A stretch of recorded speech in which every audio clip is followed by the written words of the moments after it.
لا يعرف الكثير عن خالد خلال فترة الدعوة للإسلام في مكة. وبعد هجرة الرسول صلى الله عليه وسلم من مكة إلى المدينة المنورة دارت العديد من المعارك بين المسلمين وقريش.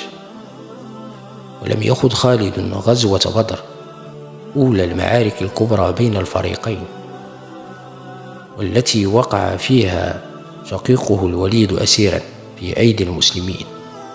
وذهب خالد وشقيقه هشام لفداء الوليد في يثرب، إلا أنه وبعد فترة قصيرة من فدائه أسلم الوليد وهرب إلى يثرب. كانت غزوة أحد أولى معارك خالد في الصراع بين قريش والمسلمين، والتي تولى فيها قيادة ميمنة القريشيين، حيث لعب خالد دورا حيويا لصالح القرشيين، وقد استطاع تحويل دفة المعركة بعدما استغل خطأ رماة المسلمين عندما تركوا جبل الرماة لجمع الغنائم بعد تفوق المسلمين في بداية المعركة. انتهز خالد ذلك الخطأ ليلتف حول جبل الرماة ويهاجم بفرسانه مؤخرة جيش المسلمين، مما جعل الدائرة تدور على المسلمين وتحول هزيمة القرشيين إلى نصر. شارك خالد أيضا في صفوف الأحزاب في غزوة الخندق، وقد تولى هو وعمرو بن العاص تأمين مؤخرة الجيش في 200 فارس، خوفا من أن يتعقبهم المسلمون، كما كان على رأس فرسان قريش الذين أرادوا أن يحولوا بين المسلمين ومكة في غزوة الحديبية. بينما كان المسلمون في مكة لأداء عمرة القضاء في العام 7 الهجري وفقا للاتفاق الذي أبرم في صلح الحديبية، أرسل الرسول صلى الله عليه وسلم إلى الوليد بن الوليد وسأله عن خالد قائلا له: ما مثل خالد يجهل الإسلام، ولو كان جعل نكايته وحده مع المسلمين على المشركين كان خيرا له، ولقدمناه على غيره. أرسل الوليد إلى خالد برسالة يدعوه فيها للإسلام إدراكا لما فاته. وافق ذلك الأمر هوى خالد، وعرض على صفوان بن أمية ثم على عكرمة بن أبي جهل الانضمام إليه في رحلته إلى يثرب ليعلن إسلامه، إلا أنهما رفضا ذلك. ثم عرض الأمر على عثمان بن طلحة العبدري فوافقه إلى ذلك. وبينما هما في طريقهما إلى يثرب التقيا عمرو بن العاص مهاجرا ليعلن إسلامه، ودخل ثلاثتهم يثرب. وحينها قال الرسول صلى الله عليه وسلم: إن مكة قد ألقت إلينا أفلاذ كبدها. فلما وصل المدينة المنورة قص خالد على أبي بكر رؤيا رآها في منامه، كأنه في بلاد ضيقة مجدبة خرج إلى بلاد خضراء واسعة، فسرها له أبو بكر: مخرجك الذي هداك الله للإسلام، والضيق الذي كنت فيه من الشرك. وجه الرسول صلى الله عليه وسلم جيشا لقتال الغساسنة بعد أن اعترض شرحبيل بن عمرو الغساني عامل قيصر الروم على البلقاء الحارث بن عمير الأزدي رسول الرسول صلى الله عليه وسلم إلى صاحب بصرة وقتله. انضم خالد حديث العهد بالإسلام إلى ذلك الجيش ذي 3000 مقاتل. اختار الرسول صلى الله عليه وسلم زيد بن حارثة لقيادة الجيش، على أن يخلفه جعفر بن أبي طالب إن قتل، ثم عبد الله بن رواحة إن قتل جعفر. وإن قتل الثلاثة يختار المسلمون قائدا من بينهم. عند وصول الجيش إلى مؤتة وجد المسلمون أنفسهم أمام جيش من 200,000 مقاتل، نصفهم من الروم والنصف الآخر من الغساسنة. وجاء المسلمون بالموقف وأقاموا الليلتين في معان يتشاورون أمرهم. أشار البعض بأن يرسلوا للرسول صلى الله عليه وسلم ليشرحوا له الموقف وينتظروا إما المدد أو الأوامر الجديدة. عارض ابن رواحة ذلك وأقنع المسلمين بالقتال. بدأت المعركة وواجه المسلمون موقفا عصيبا، حيث قتل القادة 3 على التوالي. عندئذ اختار المسلمون خالد ليقودهم في المعركة.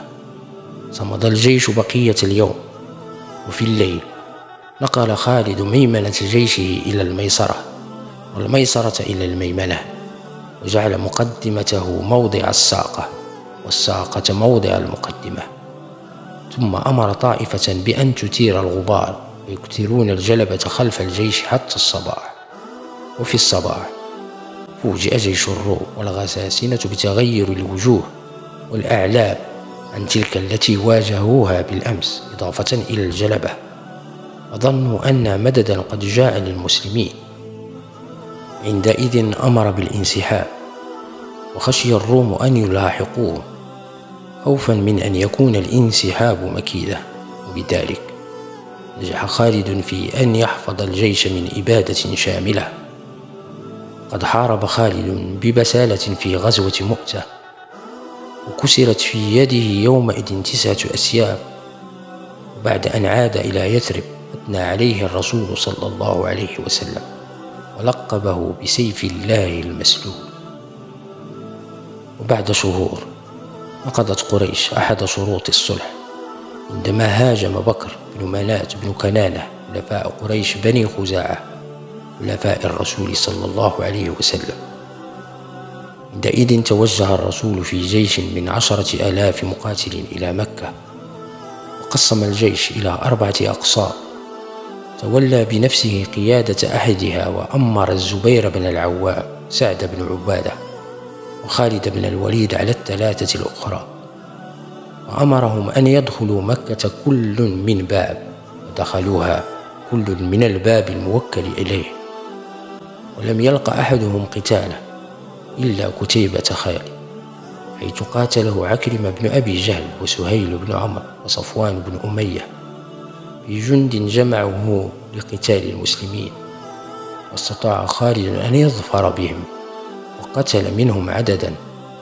ثم أرسله الرسول صلى الله عليه وسلم في سرية من 30 فارسا لهدم العزى صنم جميع بني كنانة، فهدمها. ثم رجع إلى الرسول صلى الله عليه وسلم فأخبره، فسأله الرسول صلى الله عليه وسلم إن كان قد رأى شيئا رد بالنفي، وطلب منه الرسول صلى الله عليه وسلم أن يعود لأنه لم يهدمها. ورجع خالد وهو متغيظ فجرد سيفه، وخرجت إليه امرأة عريانة سوداء ناشرة الرأس، وضربها خالد فشقها نصفين.